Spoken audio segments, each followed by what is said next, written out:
திரு ரவிக்குமார் நம்முடன் இணைகிறார். சார் வணக்கம்.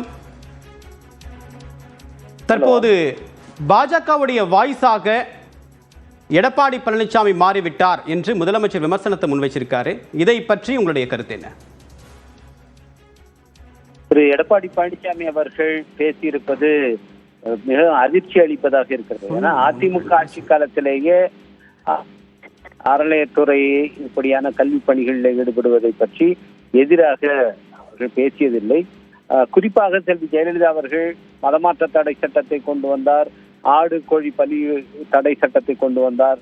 இப்படியெல்லாம் கூட பாஜக ஆதரவு நிலைப்பாட்டை அவர் எடுத்த காலத்தில் கூட அறநிலையத்துறையிலிருந்து கல்வி பத்திரிகை செய்து தடுக்கவும் இல்லை, அதை எதிராக பார்க்கவும் இல்லை.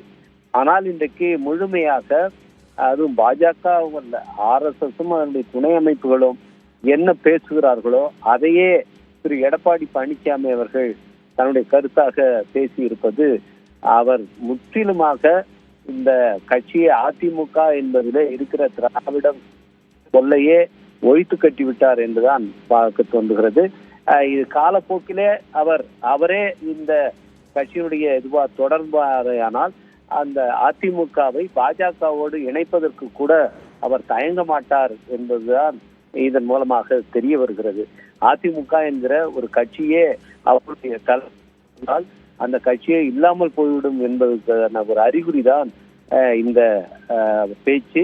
இதை அதிமுகவில் இருக்கிற தொண்டர்கள் நிச்சயம் ஏற்க மாட்டார்கள், அதில் இருக்கிற மற்ற தலைவர்களும் இதை ஏற்க மாட்டார்கள் என்றுதான் கருதுகிறேன்.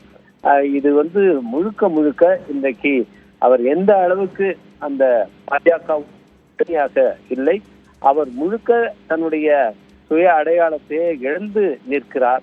அதைத்தான் இது காட்டுகிறது. அந்த அளவுக்கு அவர்களிடம் எதுவோ அவர் சிக்கி இருக்கிறார்.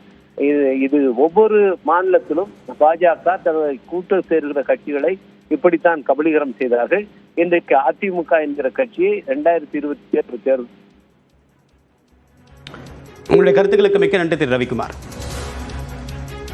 எடப்பாடி பழனிசாமியுடைய கருத்து என்பது அதிமுகவுக்கு மேலும் பின்னடைவை ஏற்படுத்தும் என்று விடுதலை சிறுத்தைகள் கட்சியுடைய MP திரு ரவிக்குமார் தெரிவித்ததை பார்த்தோம்.